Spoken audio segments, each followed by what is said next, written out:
where does corner balancing come into play in the car setup?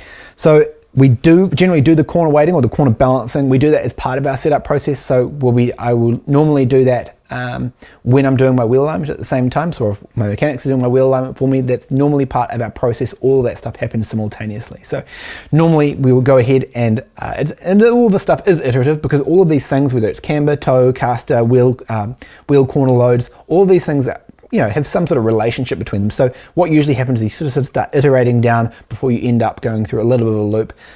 So you usually go ahead and get your ride height roughly set, get your caster set, then you would sort of iterate around on toe and camber for a while, and then at the end you would go ahead and set, you end up with making a bit of a compromise between your ride heights and your corner weights, but you're certainly doing it as part at the same time of doing your wheel alignment setup. At the end, after you've done your wheel alignments and your corner weights, usually the last thing I do is go ahead and just finally check all of those wheel alignment parameters after I've done my corner weighting as well. Now, as far as what does it mean in terms of the car setup, so there's a whole lot of different things that can play into, but let's take an example of, let's say I haven't done the corner weighting on my car, or I haven't done it correctly.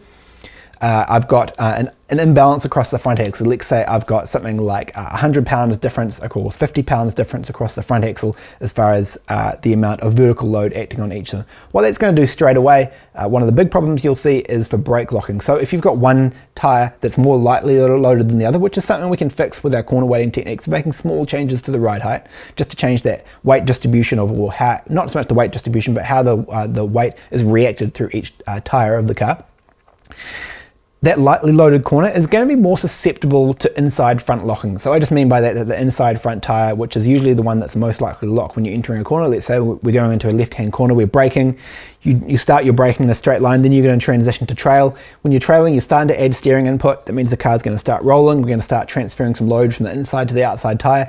Not only has that inside tyre had some of its vertical load taken off it and been transferred to the outside, you're also steering it as well. So it's even more susceptible to front lock. So when you don't have your corner balancing set properly, it can introduce things like problems on drive, problems on braking, as well as problems mid-corner with things like balance and stuff like that. So it's absolutely, I would say, really, if you're taking your racing seriously, it's a mandatory thing to be able to get right, because it does have a big impact on the handling of the car.